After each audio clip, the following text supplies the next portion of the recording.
ფეოდალურ ოლიგარქმა არ იკმარა, რომ რუსებს შემოაღობინან შიდა ქართლიდან აფხაზეთი, გარეჯი გადასცა ალიევს, ბათუმი აჩუქა თურქებს და რუსებს, საქართველოში მასობრივად შემოასახლა არაბები, ირანელები, პაკისტანელები, ავღანელები და მთელი აზია, აფრიკა, რის გამოც გადაგვაქცია ეთნიკურ ეროვნულ უმცირესობად ქართველები. აი ამ ყველაფერ ამის შემდეგ დიდგორში აღმაშენებლის თურქებზე გამარჯვების 904 წლის თავთან ზუსტი შესაბამისობით გააგზავნა ანკარაში თურქეთის ნეოსულთან ერდოღანთან თავისი ხელის ბიჭი არალეგიტიმური პრეზიდენტად წოდებული ფეხბურთელი ყაველაშვილი, სადაც თურქეთის პრეზიდენტმა პირდაპირ განუცხადა, რომ ელოდება თურქი ჰასკების მესხების დაბრუნება საქართველოში.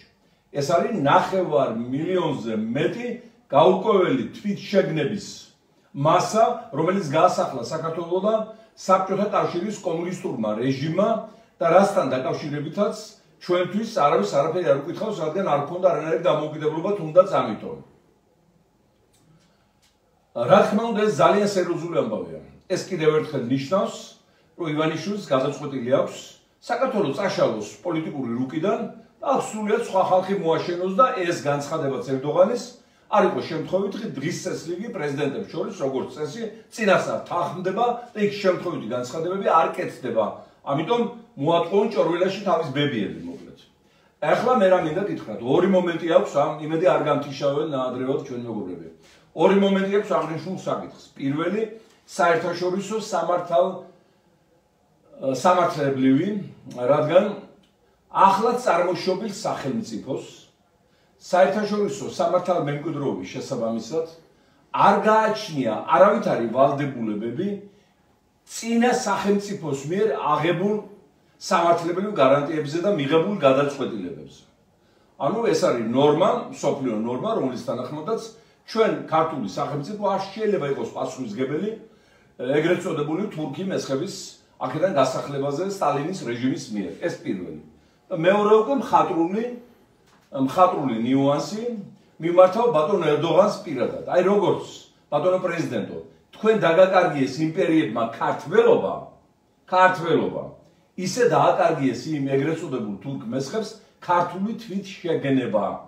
შესაბამისად, ამაზეც ჩვენ არ ვართ პასუხისმგებელი, ყველა ადამიანი თვითონ აგებს პასუხს ღმერთთან, მშობლებთან და სამშობლოსთან, რასაც ის მიიჩნევს სამშობლოდ, საკუთარ თვით განწყობაზე და თვით იდენტიფიკაციაზე. აქედან გამომდინარე, არ არსებობს თურქი მესხი, როგორც არ არსებობს ესკიმოსი ფრანგი. ადამიანი ან მესხია, ესე იგი პირველი კატეგორიის ქართველია, ყველაზე მაგარი ქართველია, სადაც დაეცა ქართული სახელმწიფოებრიობის აკვანი და უკარჯეთში, ან არის თურქი, ხოლო თურქების სამშობლო ისტორიული ალტაის მხარე, პუტინის იმპერიაში, შუა აზია, მონღოლეთი, მანჯურიამდე მთელი ციმბირი თქვენია მეგობრებო, შემდგომ დაიპარეთ ანატოლია და კონსტანტინოპოლი და ბიზანტია და ეგ ტერიტორიას თქვენია, სივრცე დიდი გაქვთ, ღმერთმა მეტი მოგცეთ, ჩაასახლეთ ჩვენი მეგობარი ეგრეთ წოდებული თურქი მესხები, ვინც თავს თურქად მიიჩნევს იქ და იცხოვრეთ ბედნიერად. საქართველოს ვერ დაუბრუნებია თავის მიწაზე 9 მილიონზე მეტი გამოძევებული ლტოლვილი აფხაზეთიდან და ცხინვალიდან.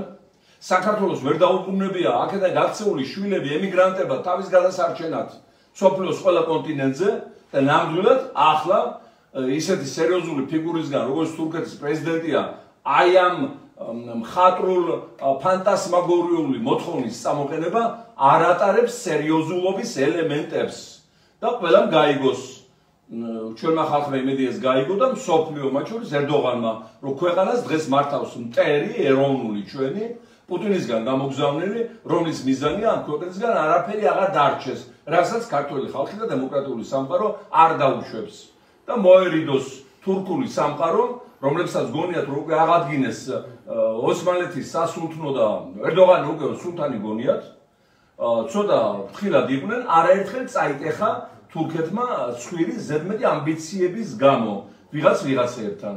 ამიტომ დაანებონ თავი იმ პანთურქული რაღაცა სივრცეების აღდგენას და მთელი ნახევარი ევრაზიის თურქეთად გამოცხადებას. ეს ძალიან საშიში გზა, ეს გზა გაიარა არაერთმა დიქტატორმა, მათ შორის ჰიტლერმა და დაამთავრეს ძალიან ცუდად, რასაც არ ვისურვებდი ჩვენი მეგობარი თურქეთის და მის ხელმძღვანელობის მაგალითზე. კარგად ბრძანდებოდეთ, დიდი მადლობა. ბოლომდე მოჩვენე. შეიძლება სუბოლომდე არ იყო, მაგრამ დიდხანს იყო. ალბათ. აღაშენოთ მეცვა. საჭირო თემაა.